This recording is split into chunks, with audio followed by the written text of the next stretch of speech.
like to read poetry. Maybe a lot of us are like this. Saying that, I read a few poems that really tapped into my soul.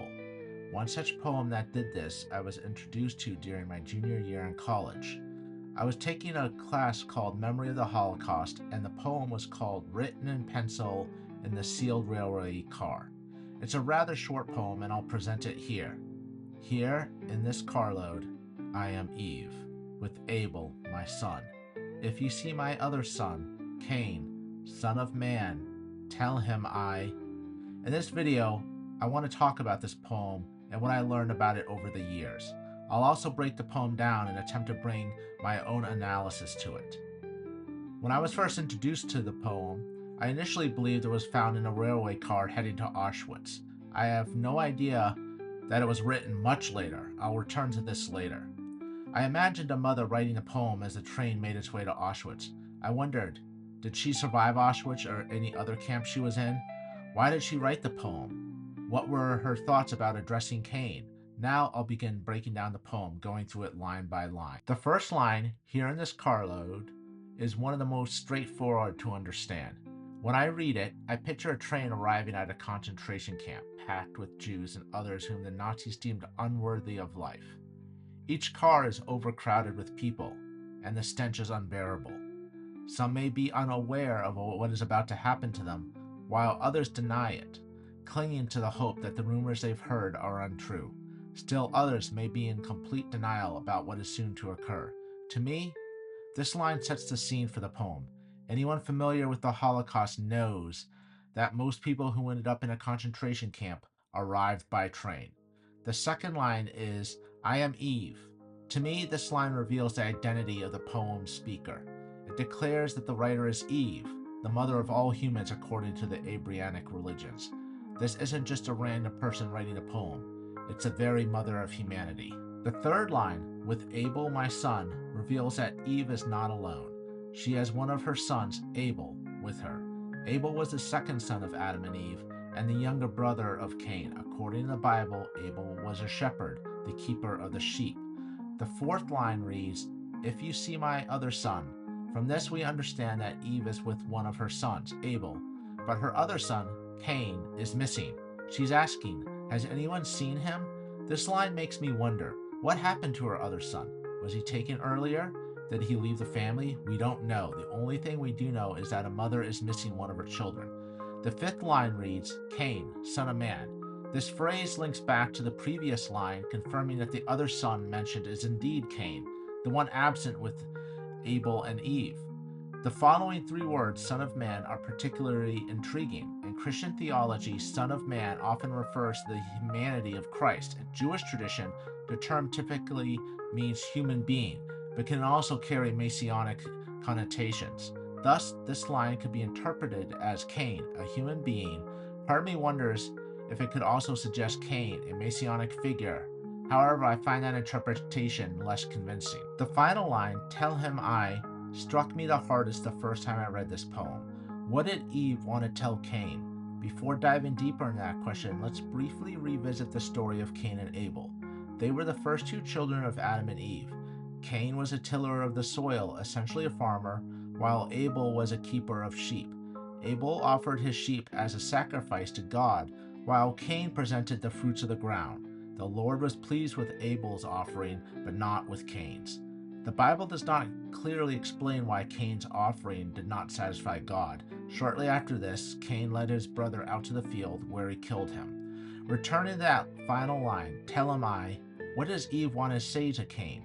We know from the poem that Abel is with her and that Cain has not yet killed Abel. Does she want to tell Cain that she loves him? When I first read the poem and reflected on it, I leaned toward believing that she did. However, this poem is set against the backdrop of the Holocaust. Eve and Abel are in a train car, presumably headed to a concentration camp, like facing their deaths.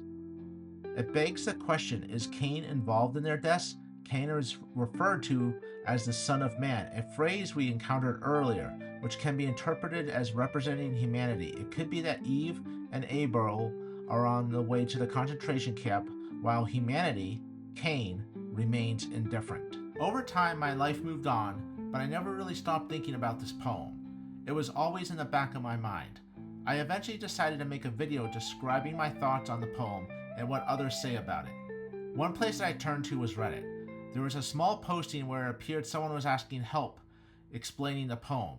Maybe they had to write an essay on it. Anyways, there was one commentator who wrote some views about the poem. Some of the ideas I've already captured here. Some of the points that they bring up are the following. Eve is the mother of all humans. By murdering Jews, the Nazis metaphorically murdered our common mother, a myth, an archetype. Cain is the son of man. Because we, as humans, let the Holocaust happen, violence is our offspring. The lack of capital letters, to me, signals that the people mentioned are no longer biblical characters. They are part of a faceless crowd, to be killed and forgotten. This ties in with dehumanization, which is how Nazis treated the prisoners. The commentator does apologize at the end for rambling, but I think they bring up some good points. There was one other commentator who makes the following point. In the Bible, Cain and Abel were two sons of Adam and Eve. Cain killed Abel, brother betraying and killing brother.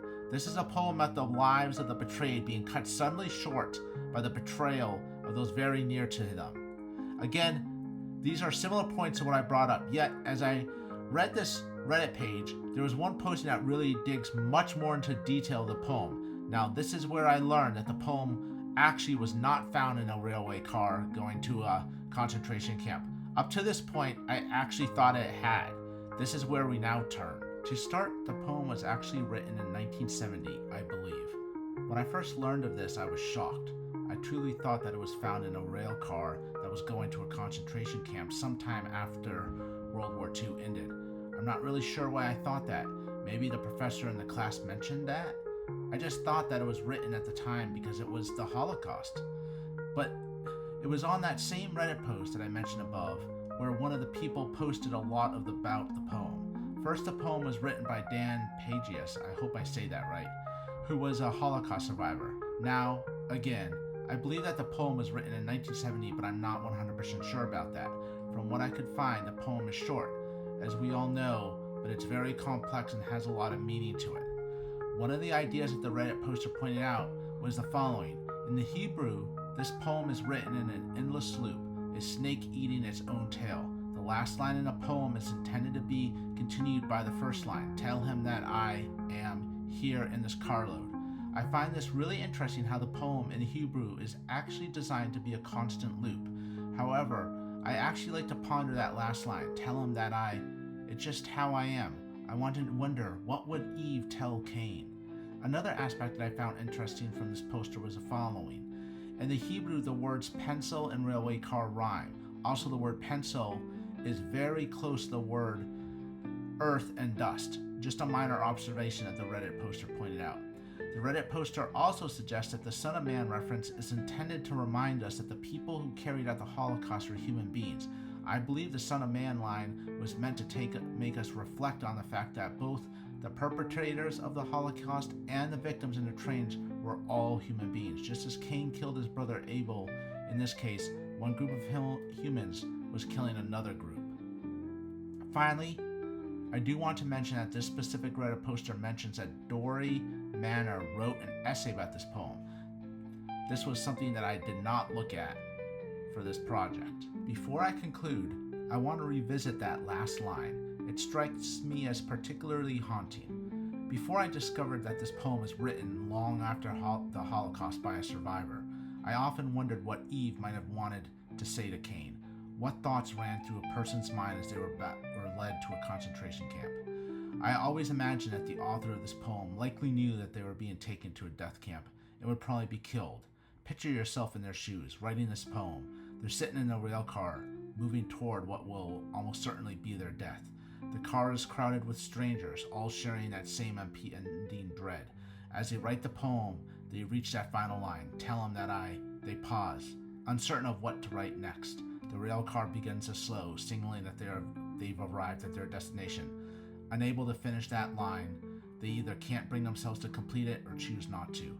We often hear about a mother's love for her children. It's almost seen as an eternal truth, something you can always count on. So why would Eve want to say anything other than, I love you, or I love him to her son Cain? Well, that wraps up this poetry analysis. I've never been much of a poetry reader, let alone someone who analyzes it. Yet, this poem has stayed with me for 15 years, and I finally decided to put some of my thoughts on paper and now into video.